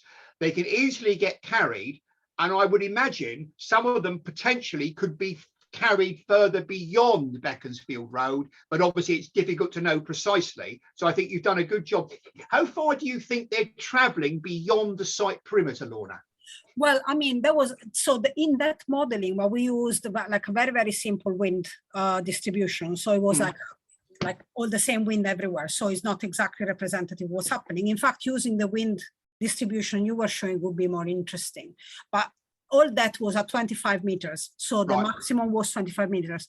However, the PM 2.5, as you were mentioning, is of course, actually, I was looking at some maps and they were going like 100 times further than the PM10. This was about like something else altogether, but I recall seeing like the PM, like the small actually go very, very far away. And so fundamentally, if we are looking at them breaking up, then they would be distributed much further away. Right. So that's an interesting, that would be a really interesting point, actually. No, that's really. Sorry, Bishop. That's really good. But however, there in two sites, the lead concentration is really high, above 230 something. Yeah. And that, well done for that characterization. But that is very worrying situation because lead is poisonous. So maybe you can report to council, and then we need to do something. What is the site? What is leaching? That leaching means what is the source of lead? Yeah, that 230 something is really high concentration, and then lead poison. It is a deadly serious one. Yeah, it's not above the. That's really good. The threshold yet, because it was actually the threshold is 200. So unfortunately, what we found was 190. I mean, it's just below the threshold, but obviously it was 1 point. We analyzed 1 point. So I don't know if you go a bit further. I mean, if you get a systematic sampling, it might be different. And we didn't enter in anybody's garden. So this was just along the canal. I mean, I don't know how you are doing. Yeah, but anything which is beyond the threshold, that means something, for example, copper, zinc, iron, these are, we need, our body needs that in micronutrients, okay? So those elements fine, but anything which is disastrous, once you identify that, please let the council know. And then council also, wherever you guys, whoever has that authority, we need to prevent. Prevention is better than cure. Immediately after, just analysis is not good enough. Yeah, sorry, Bishnu. The thing is, the councillors, the leader of the council, I'm pretty sure other organisations such as, I'll need to check with Angela, but I'm pretty sure she can shed some light on this. Pretty sure we invited all the councillors down today. Not a single councillor. It's okay, Sophia. Their faces because they know. It's okay. Yeah, but it's just to say to the public that this just shows you the council we are represented by. They aren't interested in human health. Whether they tell you otherwise in the public domain, we know the truth. But on that note, David Marsden, you've got a question or you've raised your hand. Would you like to ask a question? I've asked you to unmute and take it away, David, if you unmute yourself. Oh. Sorry, that took a bit longer than I thought it would. Yeah, I just wanted to say, I mean, this question of emissions exceeding legal limits or safe levels. Now, I mean, we got access to the data that Berkeley Group obtained with their own monitoring prior to these monitors being installed in 2021, last year. So this was going from 2018 to 2019, and Public Health England produced 4 risk assessment reports on this data from this time period, about 9 months of data. And this is looking at VOCs. This wasn't looking at nitrogen dioxide and carbon monoxide, and all this stuff that the new monitors are monitoring. And basically, Public Health England, they presented this data at a public meeting in 2019. All the councillors were there, Ealing Council were there, the leader was there. And basically, in summary, the Public Health England and the council simply dismissed all the findings and said, you know, there's nothing to worry about. Basically, the levels were within legal limits. It's all fine. You know, it might cause a bit of stress, but nothing to worry about. Now, I mean, one of the things I looked at the data that Public Health England published. I didn't have full access to their spreadsheets. I only had access to the data they actually published, but I also had access to some data that Berkeley Group had published previously, and I tried to match the two up. Now, I'm just an ordinary person. You know, I work with spreadsheets during the day. I did a science degree many years ago, which I can't remember anything about. So I'm not a scientist as such. I'm just an ordinary layperson. But you know, I can use common sense. I can use a spreadsheet. I can see whether figures add up or not. And now what I found was, you know, yeah, of course, the levels for volatile organic compounds like benzene didn't exceed permitted levels if you calculated what they did, a site-wide average, irrespective of wind conditions. So Tim's already looked at the new data, which shows some information on wind direction, which is quite useful. But if you look at a site-wide average and take no account of wind conditions, or whether the site is actually, you know, being worked on during the day or at night and at weekends, then, you know, actually what you're doing is you're bringing the average level down quite naturally, yeah? And so almost inevitably, the result is it's going to look like it's below the legal limits. But if you look at what I did, I just looked at the data, which was, because they have monitors near where I live and where Angela lives, which is near the Southall Hospital. So if you look at data just from the 2 or 3 monitors close to the Southall Hospital, you actually find something completely different. And this is still regardless of wind direction, yeah, because I didn't have data for wind direction. So this is in all wind conditions. If you just look at data from the 2 or 3 air quality monitors right near the Southall Hospital, near where me and Angela live, then what you find is that levels for benzene, naphthalene, and other volatile organic compounds were way above the legal limits regularly. And they were above that in the summer when they said it would be worse because of the heat. but they didn't get lower in the winter, in the colder weather, when we were told it would naturally be lower. It got higher, it increased. And in fact, although Public Health England in their reports, in their risk assessments, said that basically there was nothing to worry about, one thing they did say in their final report was that levels of naphthalene must be urgently reduced. Now, why would they say that if there wasn't a problem? And of course, nothing was ever done about that. It was never monitored whether levels of naphthalene were urgently reduced. No plan was put in place that we were aware of, you know. So I just think, you know, this whole idea of legal limits, and you know, if you look at the World Health Organization, you know, they say that no levels of benzene are safe and various other pollutants as well. So, and I think, you know, I think both Tim and Lorna hinted at the idea that it's not just about levels, it's about exposure, isn't it? So if you live next to the site, then you're exposed to it 24 hours a day, 7 days a week, all the time that you live there. Whereas if you're working on the site, you're bound by health and safety legislation, which is based on a working 8-hour day, and you're there maximum five days a week. So you know they're different things. And if the dust is in your house, and again, you know, that's also different. If you've got young children, you know, I've got young children. They like to sort of draw pictures in the dust, you know, and then lick their fingers. They like to play in the soil outside in the garden. Some kids like to eat it. You know, it's a known condition. I think one of the risk assessments that was done on the gasworks site before Berkeley started digging was about kids who have what's it called, pica? I can't remember now, but it's a condition where kids eat soil.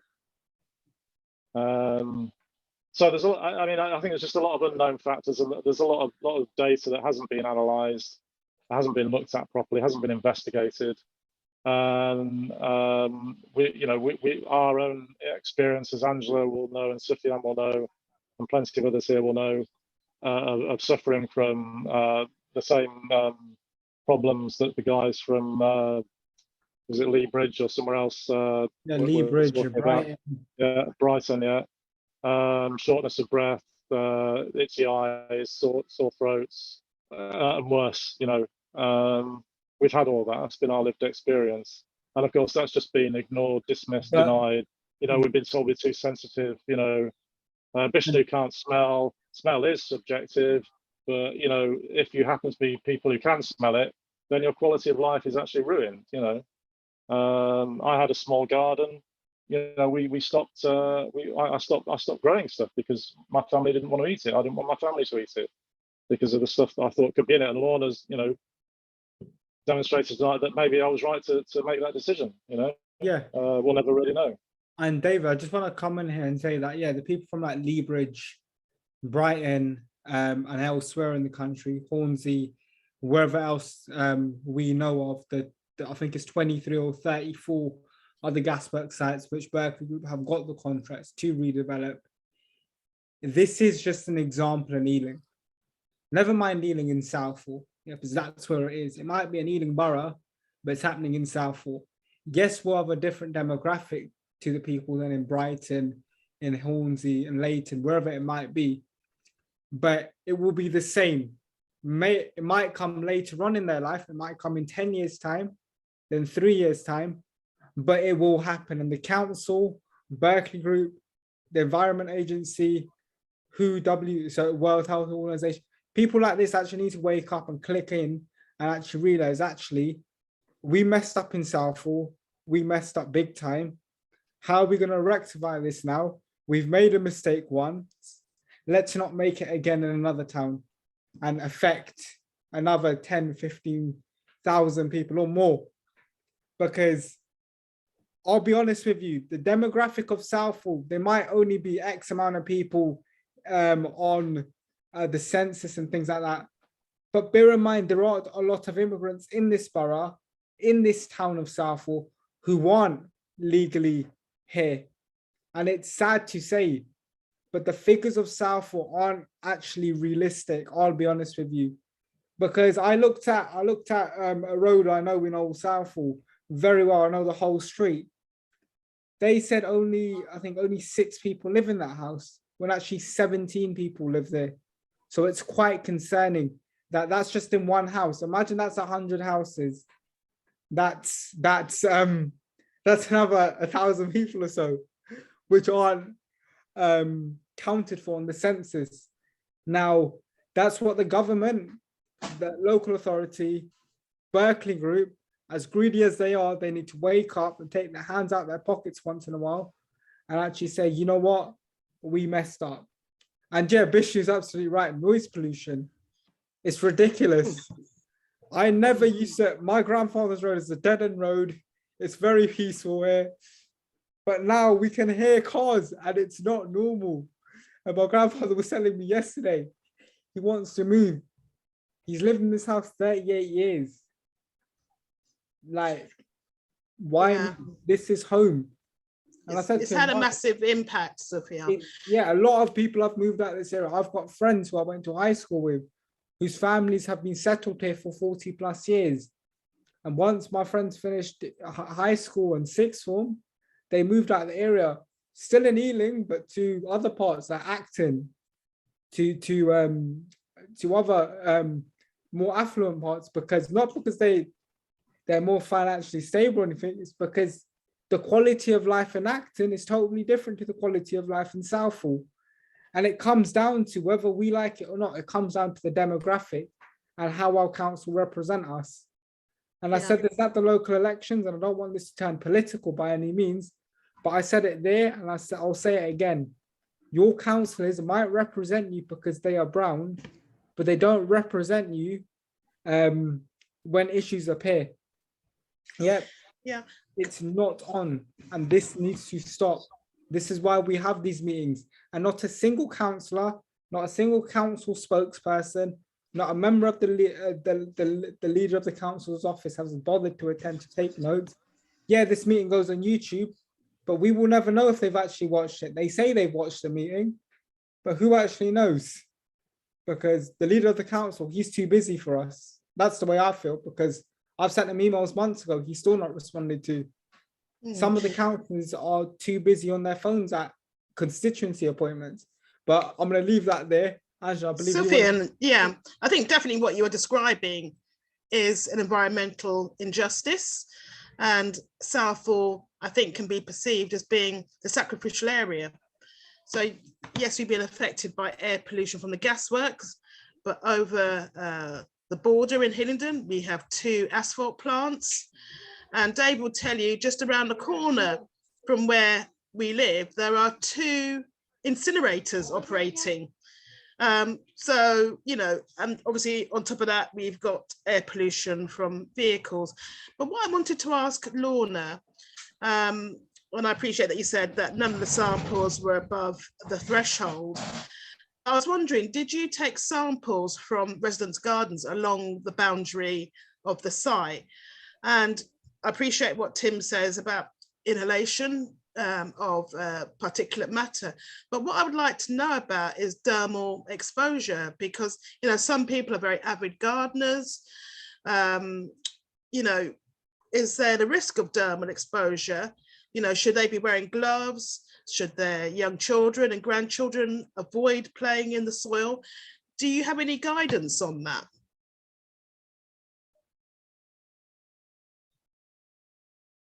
Sorry. Sophia, can you unmute, Lorna? Yeah, sorry. Yeah, I'm just unmuting. I do apologize. Yeah, I was actually asked Sophia to unmute. Yeah, sorry. No, that's fine. Okay, so, well, fundamentally, we can't, well, because we don't, well, we have a screenshot of a moment in that soil. We didn't sample soils from residents. It was just literally along the boundary in common areas. So we didn't sample anything that is in gardens outside the actual core of the green quarter. So that's why I would say that at the beginning, I mean, this is very preliminary, and it will be very interesting to actually have a much more systematic sampling to see what is going on, and potentially like link it back to the monitoring station and see with the wind direction. I mean, what do we see? Can it be linked back and can be modeled back in the past years as well? That would be quite interesting. On the plan, So I was going to use the plant as proxy as well, because obviously they accumulate stuff on their leaves as well as coming from, you know, the soil. So that would be something to look at the particulates that are on the plant and potentially of the volatile. The point is that the volatile compounds, unless you grab them in the moment they are coming out of the soil, eventually they disappear. So you can't really look at them forever and ever. In fact, in the soil, in the Ricardo testing, they don't find anything because obviously it doesn't stay forever. I mean, it accumulates on the top for a period of time and then it dissolves. So from there, that's why I was using the metals as a proxy. And from there, we don't have a complete answer as yet, but that would be quite interesting to also look only at the leaves surface and then clean it and see what happens and use it to see, okay, this could be accumulated in X amount of time on the skin of somebody. That would be an interesting thing to look at. Thank you. Just Lorna, you said on the surface, what about deeper down now? Are we digging deeper down to get, because obviously the surface is great, obviously for fresh sort of matter, but deeper down because it will pile up, because obviously it's only, so well, we actually, the volatile eventually, I mean, they sort of, they break up and then eventually you don't see them anymore. That's why they're actually, that's why they stay in the soil underneath the surface until they're there, they're fine. And then as soon as the digging happens, they go into the air. And that's why you have them in the air for a specific number of days after they started the digging. So they don't, those are not accumulating as such. So unfortunately, that is when the problem arises, because unless you monitoring continuously around the site or wherever you need the monitoring, then you can't really see the volatiles per se, unless you use proxies. That's the only way, I think. That's, I think, what Tim was describing before as well, yeah.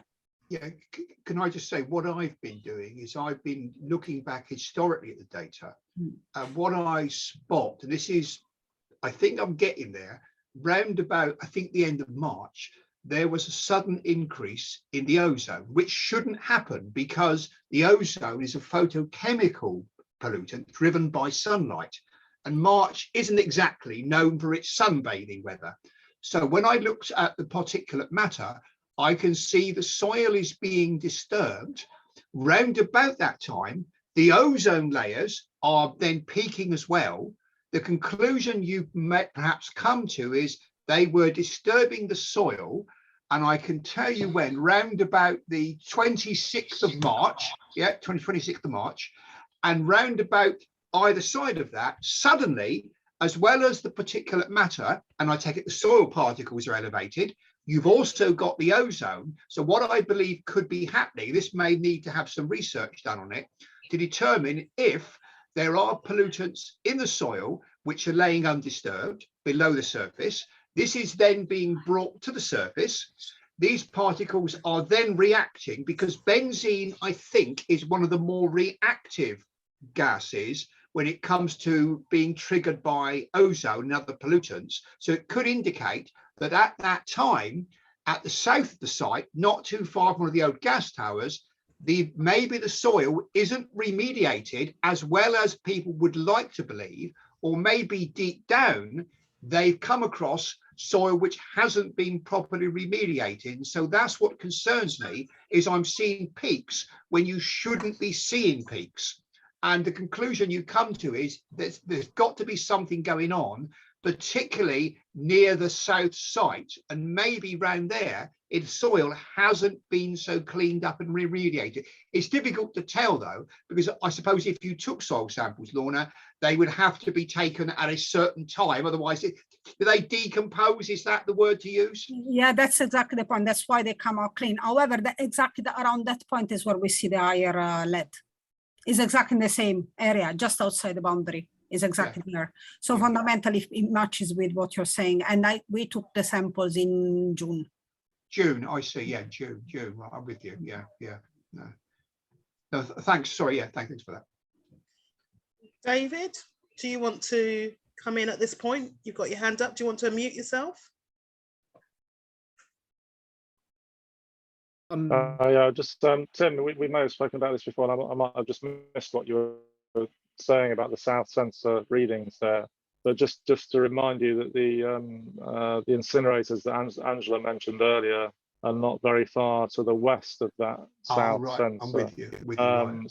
So with the westerly prevailing winds, it's possible that they could be a possible source of those readings. I don't know. We don't really know what they're burning, but. Or it could be the other source of the VOCs could be if you've got vehicle paint shops nearby as well. They could be drifting over the railway line towards the sensor, because the wind is predominantly from the southwest or the west. And the difficulty is that what you've got to bear in mind is that the pollutants in an area do not necessarily all originate from that specific area. They can travel into the area from beyond the railway line, from over at Pump Lane. So it's very difficult sometimes to work out what the sources are. But what I am seeing, though, at times, this is where it gets interesting, because NO2 up to a point is largely irrelevant in my view, because that could come from anywhere and isn't necessarily site specific. However, when you're seeing elevated levels of ozone, that means it's reacting with the VOCs, and I'm seeing rises in the VOCs, which could be within the soil, with the soil being disturbed, or it could be, as you say, from sites to the south of the railway line or over Pump Lane. It's difficult to tell. But what I can tell you is there are some very, very unusually high readings. And when I look at the monthly reports produced by the Air Quality England, they just use a standard template and they just cut and paste in each month. They're not looking, I think, or wanting to look very deeply. All they're worried about are the traffic emissions and the particulate matter. Again, that might be linked to tyre wear and brake wear. They're not really concerned about the ozone or the soil samples. Either they don't understand it, or perhaps they're choosing to ignore it. It's difficult to tell. Sagir, do you have a question that you want to ask?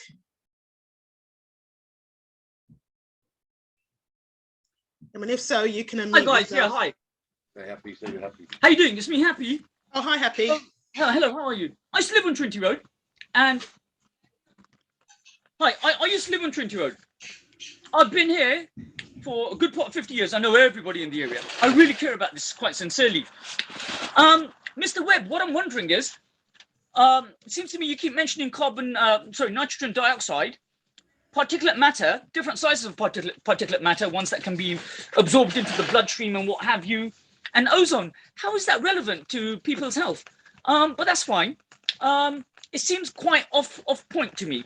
Now, Lorna, I really do commend you for the work that you did with your analysis of the metals, you know, using the electron microscope. That's a little bit more spot on and more focused. So what I'm wondering is, if Sit down, man. No, it's okay, I'm fine. If, as Sufyan puts it, this will happen around 2016, what are you looking for 6 years later? And why are you using instruments that aren't picking up the right data in the wrong places? I mean, it seems like a waste of energy. It seems an inefficient way of doing things.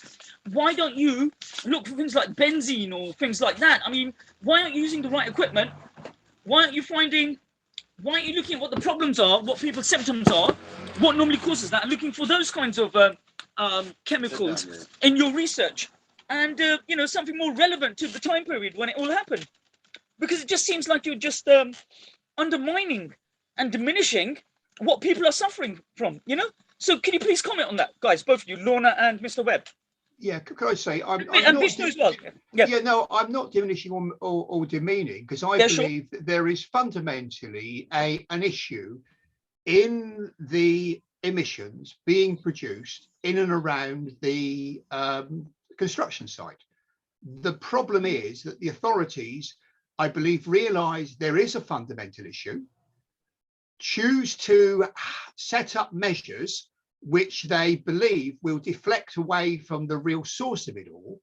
And the only way I think this will come to light, and I've talked to Sufyan about this, is you need a large health study of looking at people health in now 5-10 years time to see if there are clusters or unusual incidences of maybe cancers or increase of asthma or things like that.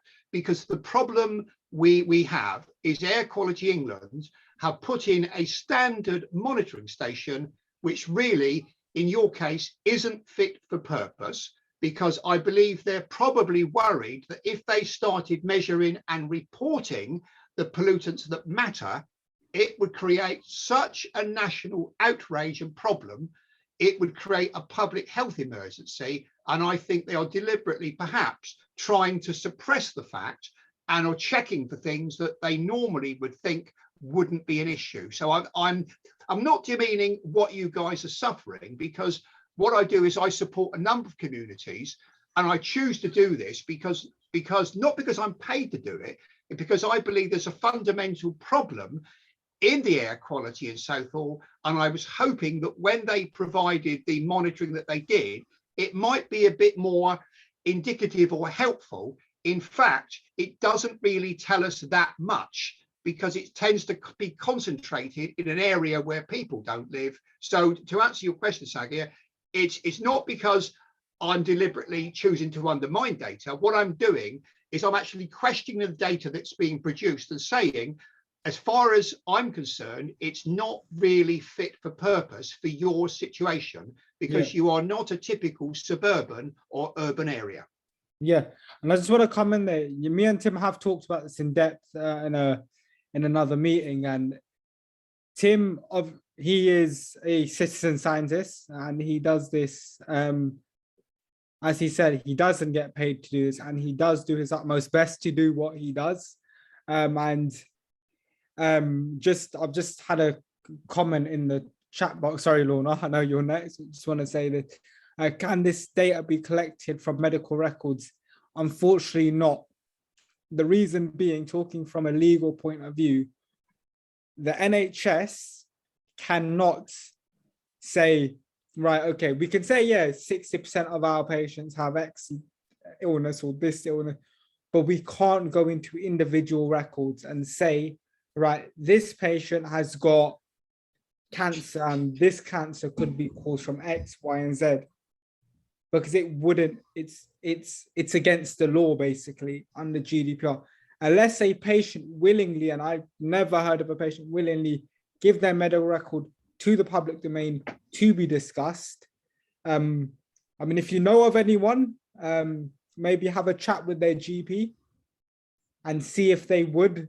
But again, the GP wouldn't do it unless you're seen privately, I think. But you'll need to speak to a GP to get that sort of answer. Lorna, it's you, and then I believe then we'll close the meeting because it would be around about 9 o'clock then. But Lorna, yeah, take it away. Sagi might want to say, well, Epi might want to say something else. But if I can briefly answer, just 1 second, to what you said. Okay, we did actually check the Asthma Association, and there are data showing that Ealing asthma, individuals affected by asthma is higher than in other neighborhood in Greater London. So that's one thing that actually I did share with well, the Channel 4 journalists that spoke to Joe and Angela before.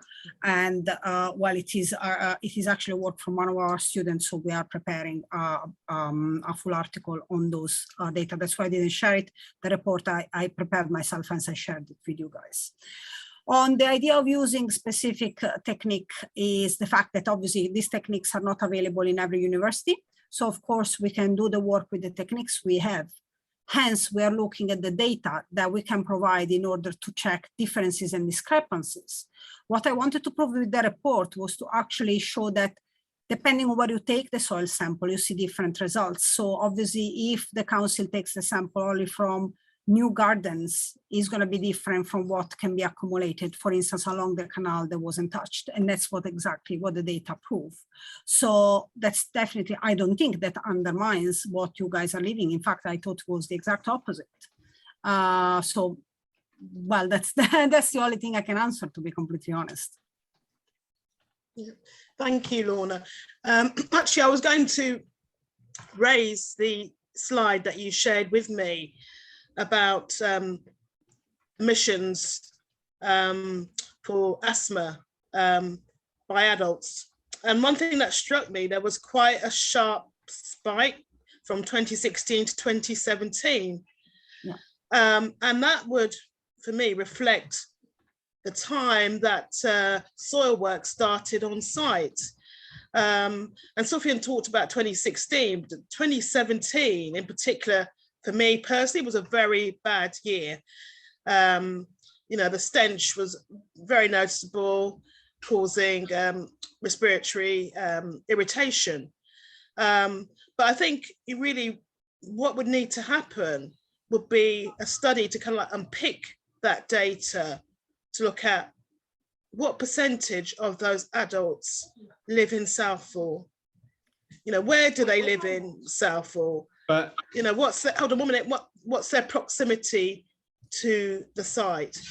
I mean, obviously there are action points that Cash can follow up after this meeting. And one is to get the data for the passive monitoring. Lorna, as a campaign, we're not in a position to pay you for a long-term study, but maybe, you know, as a campaign, we can try and influence and say, you know, we're not satisfied that only the topsoil was tested when Brunel University has done samples along the canal.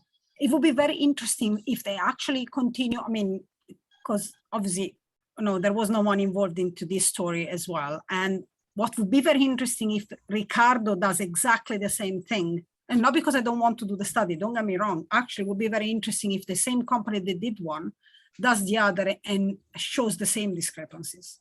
So it's actually their own work. It's not somebody else coming to point the finger. It's actually the same company saying, oh, we made a mistake. No, we didn't make a mistake. A different area shows a different thing. Yeah. So certainly we could put pressure on the council using your report and your evidence to say, Ricardo, you need to test soil samples along the boundary of the canal. You know, you need to do more wide-reaching sampling, not just the topsoil. But, you know, what I would like to ask other members of the audience here, are there other action points that you feel that Cash can move forward with so that we can really capitalize on this meeting? So if anyone has any action points, if they either pop them in the chat or just raise your hand and then raise your hand, mate. Pop them down. Can I raise my hand? Yeah, say something. I don't know what to say. Okay. Well, certainly it's something to think about, and you are always welcome to email us or approach us on social media. But Any you of our know, socials, or I'd like the momentum, you know, to carry forward. Okay. Sagir, do you want to ask a question? Or happy? I'm good holding the umbrella. Yes. Look, my problem is that I actually care. Now, from a legal point of view, and from an NHS point of view, and from an air quality point of view, and from a council point of view, I don't recognize them or their authority. What I recognize is the people I've lived around my whole life. And you know what? We've had pollution my whole life from Heathrow Airport and and London, the whole hustle and bustle of the city and cars and what have you. And this is just the icing on the cake as far as I'm concerned. It's really bad. I'm extremely dismayed. And why, as the people, can't we do things independently? Because you see, they don't care and they don't want to know and they're not going to fund anything. So why are we even depending on them in the first place? Why can't we use our initiative as a family, as a Cash community, and take that forward, you know, and be a little bit more relevant. Now look, my eyes let me down, okay, but my mind is quite sharp, and I understand chemistry quite well, and I understand. I mean, I've got lots of friends that are PhDs, but that's not the point. With regards to something that used to happen in car accidents and insurance companies and people's access to medical records, I mean, I think the government passed a law about 2 or 3 years ago or something, making it easier for insurance companies and people like that to get hold of people's medical records. That was something that happened in the past 2 or 3 years. So, you know, that's a legal fact. And that's something which is relevant to the NHS. Is there any way in which you could perhaps utilize that sort of data? I mean, I don't think you need GPs for that. I'm about to sidestep all these guys. What's GPs got to do with it? Yeah. You know what, they handle that I don't know. Yeah, sure. But Find just out. thinking Yeah. on Yeah. my feet, there is another university who are researching the site. Yeah. And And the time warning, we've got 3 minutes. the School of Public Health, because what they were looking at is identifying a chemical signature for the site, and then bringing on board epidemiologists to do studies. So I can certainly use this recording. Yeah. These show, people, you know, can't even identify COVID-19. They can't even make a vaccine. Why are you relying on them? They're useless. I could put them to shame in their medical field. Yeah. Because I'm really good at when I get going. I'm really good at what I do. Yeah. You know, happy. I think we're going to have to leave this discussion. I mean, what you're telling me is that, you know, yeah, I think we need to have a meeting as Cash, yeah, sure, to look at how, you know, we are going to have momentum moving forward. But I think tonight has been a really fantastic meeting. And I thank Tim and Lorna for giving up their time on the hottest day of the year. I'm sure you deserve a well-deserved rest and a nice cool drink. So thank you very much for sharing your knowledge and your expertise of the air pollution and contaminated soil and soil samples within the vicinity of the gasworks. So, and appreciate everybody else who's turned up to listen. It shows that as a community, we are taking air pollution seriously. And I hope that it has also educated you on why we have to continue campaigning. And it's imperative that we don't take our foot off the accelerator. So thank you, Tim. Thank you, Lorna. Appreciate your contributions tonight. Yep. I'd just like to say thank you once again to everyone who's attended as well. Near it. We can't see enough to go near it. It does mean a lot for us we're running for 3 years, coming on to 4. And we've still got so much momentum behind us, and we will carry on pushing for the right answers alongside, obviously, Tim and Lorna and the rest of the team who's helped us behind the scenes. So a massive thank you to everyone, and a big thank you to you, Angela, for sticking by this campaign. I know it's not an easy thing. I've got no choice. I live in the area, and it's, I don't know, we all have a choice to fight for justice. And thank you to yourself. Yeah. I mean, honestly, without you, this campaign wouldn't have run for this long. And we are going strong, and let's just hit them hard. Well, there's no iron team. We are a team, you know, and without everybody's contribution, we wouldn't have got to the point where we are today. And as I said, I appreciate experts like Tim and Lorna being involved and sharing their knowledge and expertise and undertaking independent research, which really validates why we are campaigning. So thank you, everybody, for attending. Obviously, continue to follow us on social media. You can also get in touch directly. If you go to our website, you can find our email address. Possibly, you know, we may hold another meeting at some point in the future on air pollution, but, you know, be part of the campaign, support us, but also contribute towards the strategy. You know, we need fresh ideas. But once again, thank you, Tim and Lorna. Have a good cold drink, and we'll be in touch. Good night, everybody. Thank you.